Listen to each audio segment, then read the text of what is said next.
Hey yo, Sanbonani, beautiful people. This is your Bomar Macharo 012, aka Dr. Baby Live Baby on your screens. You know how we're doing it. We keep it low, but we stay high at the same time. And today I'm so excited. I'm not alone.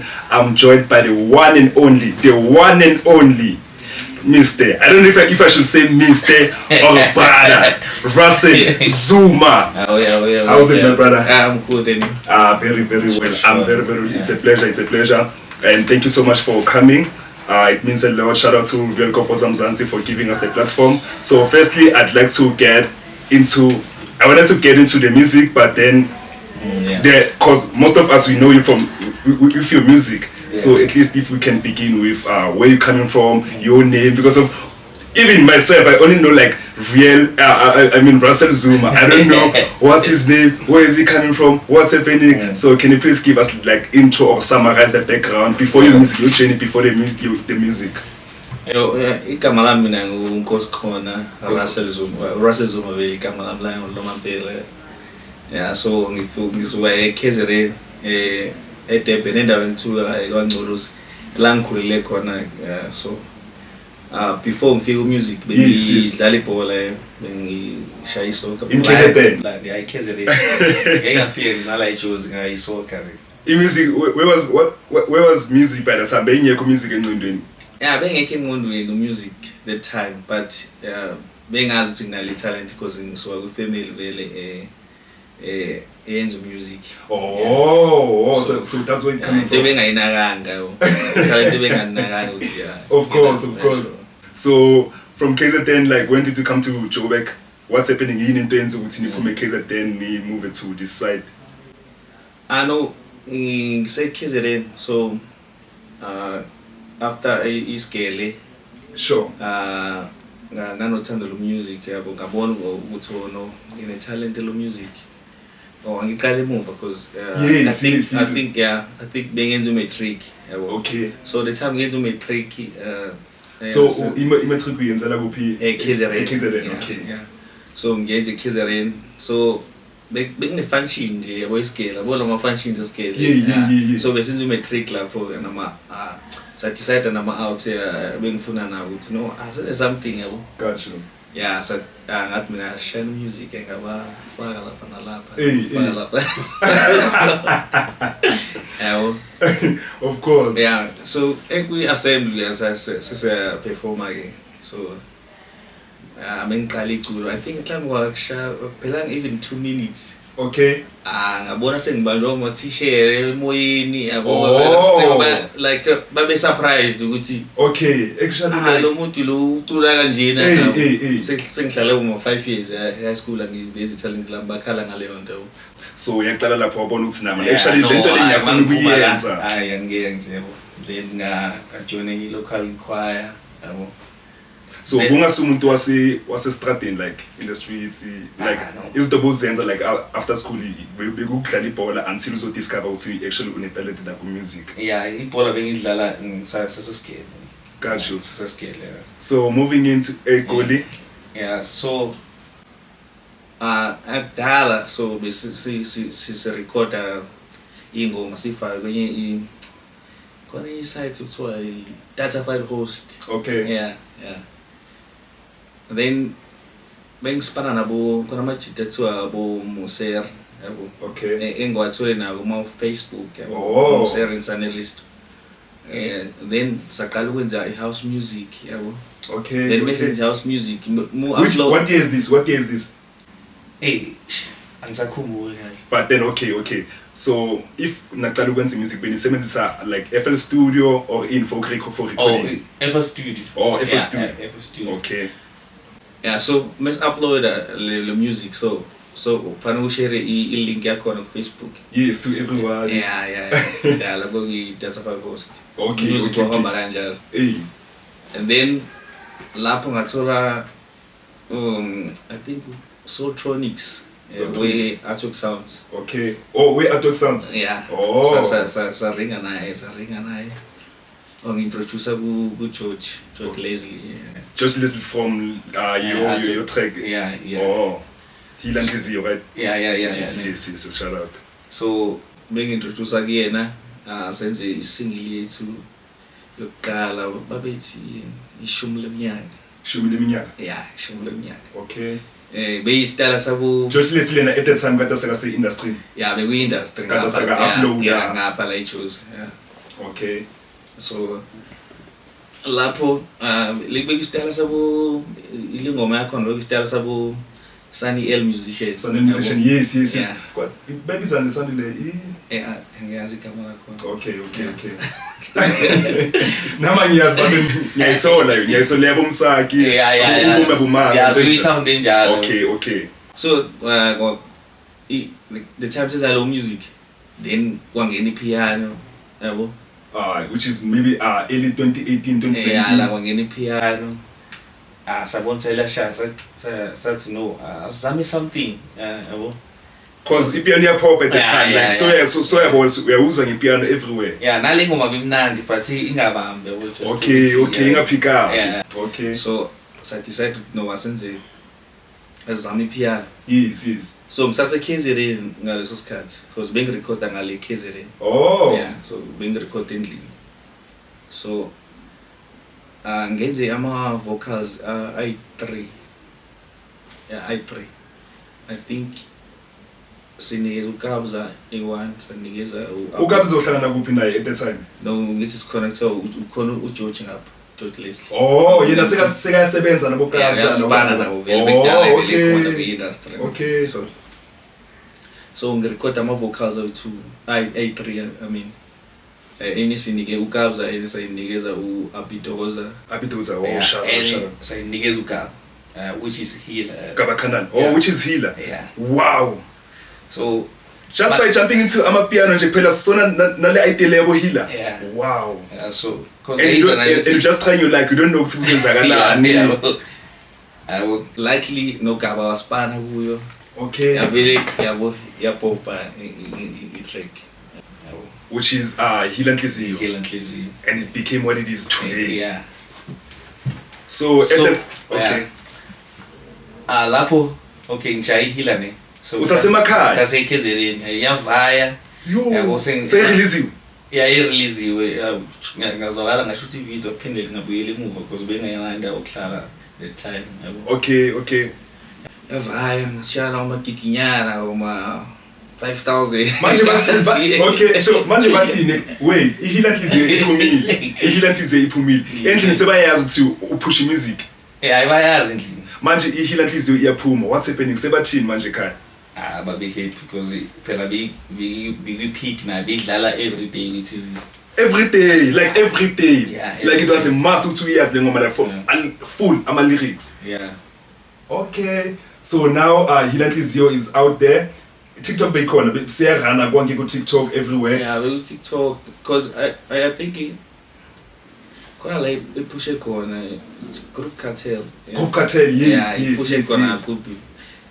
Sasha video yakho. Yes. Yeah, so ipushe khona kakhulu. Then mashayi Healer ke ibamba the way ibambe ngakhona. Yeah. Ngisese emakhaya mina bo. Then sabonzo no ngoba iHealer yabamba azami EP na ke manje. EP. Yeah, which is next level. Usasemakhaya? Yeah. Wow. Sayirecord ngayirecorda le ekhaya. Lo ngisenda ama vocals. Okay. Yeah. So wasenda to uKaba. Ngisenda ama vocals ku George. Oh, George Leslie. So uye okhona ongquarantine now nama out amaningi. Oh, so vele uJohn Leslie Hotman ukuthi udlale the biggest role like in your career today. So much. Yeah. Wow, shout out bro, shout out. So now okay, coming to Jobe. Oh, see we next level man. Yeah. You are working on next level. Yeah, so spanning next level. Lo ngisenda ama vocals George ayise hamba aye ku Coco. Basipane ngisende amanye mhlawumbe Coco SA ne? Yeah, Coco SA. Okay, shout out. Ayi uKabza. Yeah, uKabza ngoba I think uKabza ngisipane naye ku next level uKaba. Musical chef. Yeah, nabanye Murumba Peach nani? Yeah, Murumba Peach. Yeah. Yes. So now release uBomi, where are you at the time? KZN. Okay, now iyaphuma but then amagiga look egiga. KZN awugiga noma 3k. Okay. So okay. 5k way sharp. Of course. You don't know what's happening like in Joburg. You don't know what's happening like in Joburg. So you're still in KZN. Then figure kuphi like la uzitshela ukuthi okay manje I'm moving to Joburg. Yeah, I remember being told gigi I think we say maybe guys I'm the one or lost because I keep on asking you with him aka Jozi ufika nini are you so hlale eJozi vele no ngeke eJozi yeah ngiyalapho ngithi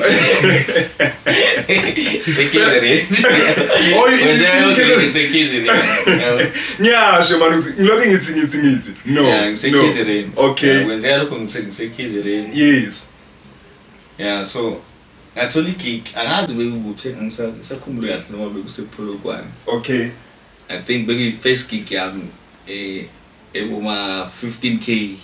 Wow, yeah, that was huge. Yeah, I want to know. Ngiza ngapha kuthiwa yabo khona abanye abafonayo ukuthi hayi sekudinga yabo. Yes. Like decide khona ukuthi oh no. Ispan sami esibhaya singapha eJozi yabo. Ngokuthola 15,000 phela kodwa manje. Phela ngithi khona manje la okay. Mina ngiyasho ukuthi bolele uthe manje cling 15,000 wathanya hamba. Okay. So what's your relationship like with Kabakana, like a relationship on a like personal relationship? Umchita wami mfethu and siya connect even musical. Oh yes. Every time ngenze ingoma naye yenza something.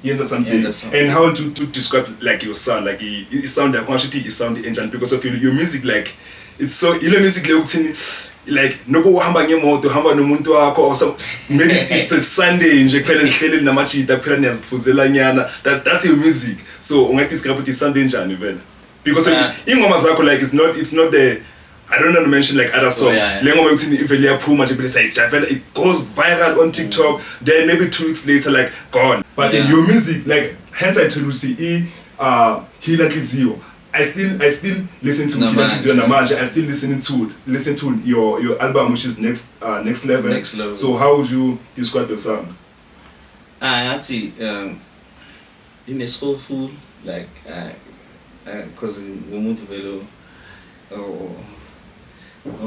chill yabo. Chill. Hey, I can see it represents mina kahle yabo. Oh. Yeah, ngasho ukuthi soulful. It's soulful nje. It's soulful music. Yeah, the soulful music, yeah. And then who are the other artists that would like to like collaborate with amajita awuthi ungathanda ukusebenza nabo? Abantu obona ukuthi okay, you see with these people we can make something singahlanganisa. Obviously uyamamela amapiano nawe. Uyamamela deep house in whatever. Obona industry ukuthi yeah, laba I can work with them. I think ngajabulela sipana no something so it's yeah, Amos Saki, something so I'm a vocalist. Oh, must be put it then producers. I'm a producer. I'm singing Spanish now. Spanish now. I think I'm physical Spanish now. It's Kelvin Momo. Oh, Kelvin Momo. Yeah, about sticks. About le sound le angel. Oh. Yeah. Yisanda ongathanda ukuthi ukumuvela kuyo. Then manje ama brand ongathanda ukusebenza nawo namaphi like the brand that you'd like to work with? I'm a brand like brands and campaigns like let's say yeah it could be clothing, I understand. Lacoste or Lacoste or Ingwenya. Ingwenya. Lacoste. Yeah, Lacoste or Amiri. Or Amiri. Yeah, bo. Okay. Ngajabula ukusebenzisana nabo. Even though bayadura ne. But very. Ngakho vele ngithi angwa-afford so. Oh. That's the reason. So you can't afford. So ngajabula ukusipana nawo. Okay. So now obviously your album is out, which is Next Level. You in Jozi. Yeah. We are giga impilo iyashintsha, like you're becoming very busy because of even right now. I was talking to your management and phela ngiyabona phela ama status of even today you have like 4 gigs. Namanje phela ngikubambezele phela ngiyacabanga. I think une Bloemfontein okay angibona kahle nje phela but you're still going to travel. Yeah. So how would you say like is the game, like the industry, for somebody who's out of the industry, like abayaz, there's people who want to be in the industry but then they don't know like what's happening. I want to become like Russell Zuma, like ama steps ongashitimele bawalandelele, and then imnandi like industry, is it the way sibona ingakhona like on the platforms? Yeah, okubaluleke kakhulu I think ukubekezela yabo mina ngithatha isikhathi ngena ku-industry. Yes. Ingekho even eJozi yazibe ngisho ngisele KZN endaweni nje incane nganayo yabo uthatha isikhathi nokuyihlonipha nawe as umuntu and uwazi ukuthi ufuna ukuya kuphi yabo. Okay. Yeah, no, even so ungenele ngaphakathi nakhona fanele ukwazi ukuyihlonipha yabo.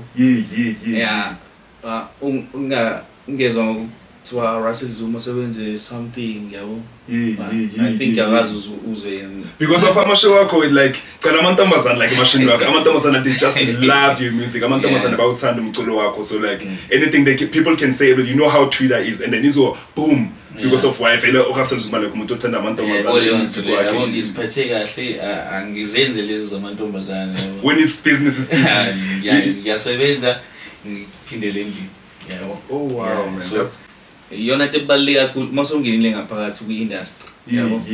And nakhona musungaphakathi kwi-industry usebenze the way you have to sebenza ngakhona ufuna ukungena ungathi musuphakathi seya relax, and I feel like that's what most people are doing. Yeah, musungaphakathi seya relax because every time you must always be hungry, uhlezi uyilambele like the same passion la leyo uze ngayo is the same passion mele uhambe ngayo. Yeah, because every time ufika omunye umuntu omusha. Yes. Every time. When I figure about it, like when I sing, I said, you know how it is, like you know how it is, and then people are saying last year was not Scott's Mapuma, Lima Crazy's year, and this year it's Scott's Mapuma's. You know, like they compared the artists. People have this tendency of like comparing the artists, but then with you, like there's no way to compare Russell Zuma, Russell Zuma. It's on compare kanjani. So Russell Zuma's music, this and that manje bamdlulile. And then in terms of gatekeeping, do you feel like you corner like a industry like abantu abavalelana ama opportunity nan?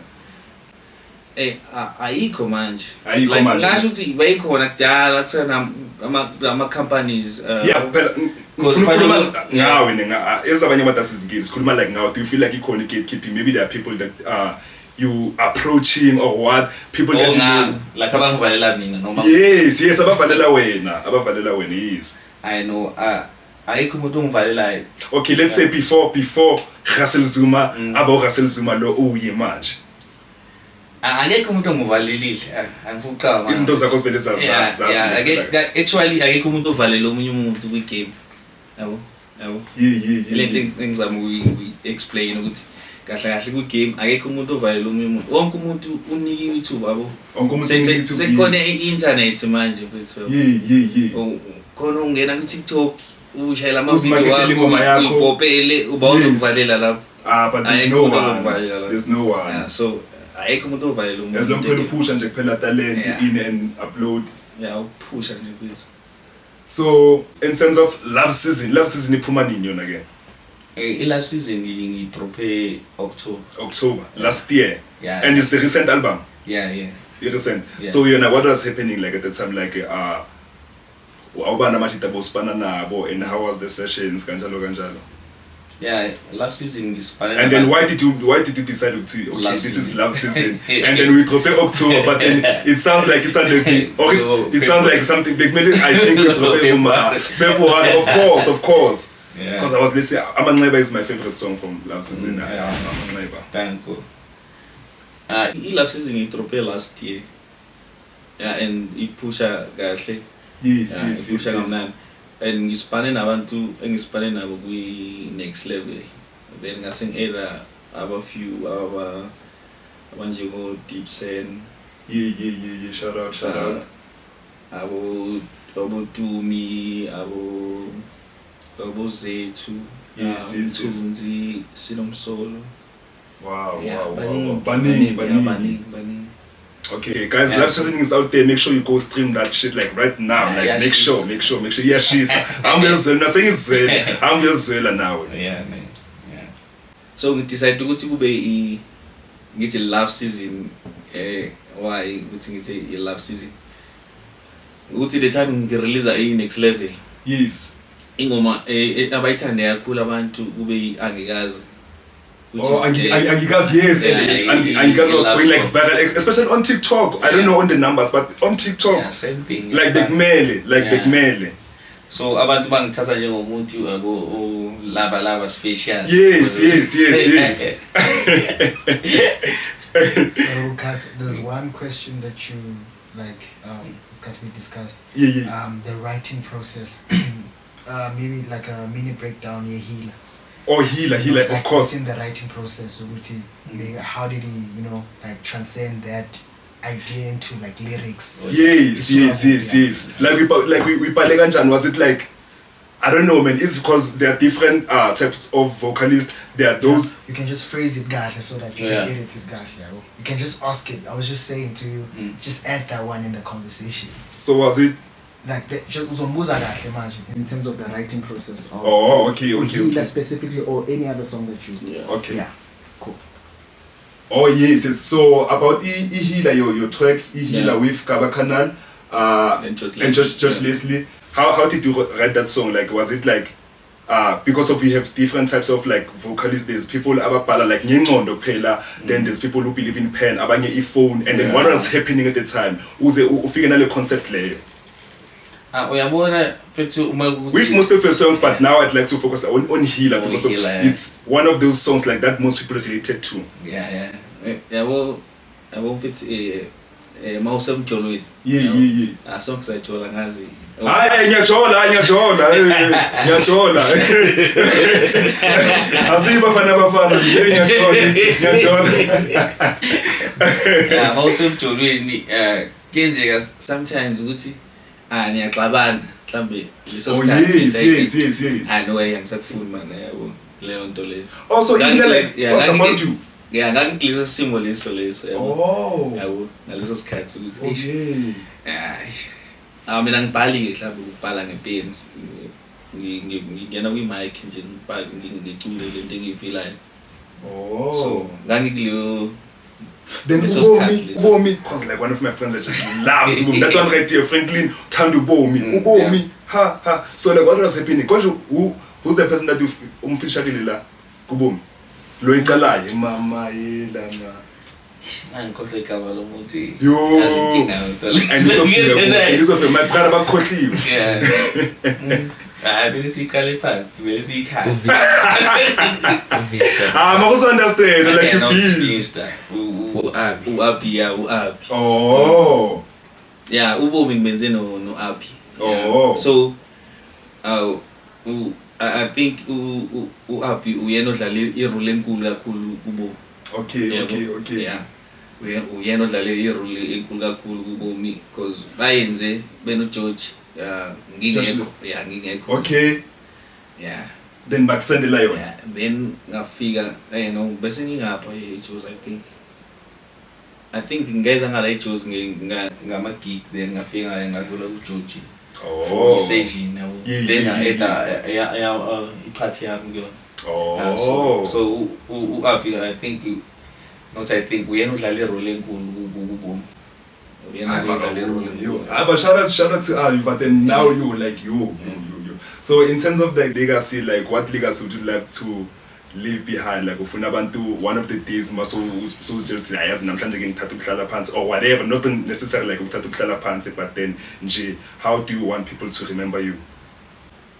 Yeah, ngifuna abantu bangikhumbule njengomuntu on a patient yabo. Yes. Okwazile ukuthi alandele into ayifunayo. Okay. So because music from the day one la ngise ngifuna ukwenza from music angizange ngize ngijikele mhlambe emva kwendlu noma sengithola sengibamba ngeke sengenze into ngafocus ku music yabo. So ngifuna abantu bangikhumbule kanjalo ukuthi ngumuntu or like basically like umuntu oshintshe impilo zabantu through music wakhe. Yeah. Oshintshe impilo zabantu kakhulu futhi ngomusic wami. Nami bengasitsheni ukuthi like ngingashintsha impilo ezingaka. Yes, like you didn't know, you didn't know. Music wami, ngomusic phela nje. Okay. So amazwi mfethu ayisikhali esinzima kakhulu even nokushaya umuntu. Yes. Amazwi mfethu ukukhuluma nje amazwi asile ayamakho umuntu. So kuba abantu bangikhumbule kanjalo. Of course. As umuntu onjalo oshintshe impilo zabantu. Got you. Yeah. And then what can the people expect from you, like any upcoming projects, collaborations in abantu bangakuthola kanjani? Like what can the people expect from you? This year. Yes, 2025. Music mningi khona ingoma engiyenze no Jaivane. Oh, shout out to Jaivane. Bephumile. Khona enye ngiyenze no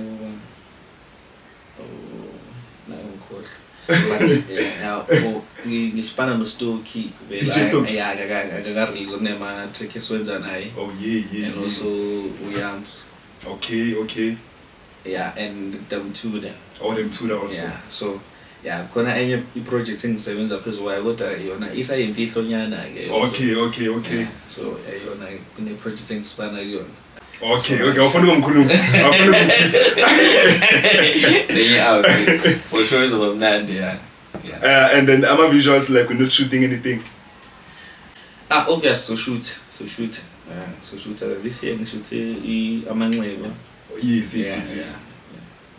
So shoot. So the project engines are nearly out. Oh no, if it's like so but we can't wait, guys. We can't wait. Brother Akasel Zuma, thank you so much for joining me. I know this was kind of like short, but then when we call you again like next time, you know it is what it is. Guys, this is Welcome Mzansi with your one and only host Malume Shabo 012 aka Dr. Baby Live Baby. You know how we're doing it. We keep it low but we stay high at the same time. It's a rap. Thank God. And cutting angle, cutting sound, cutting camera.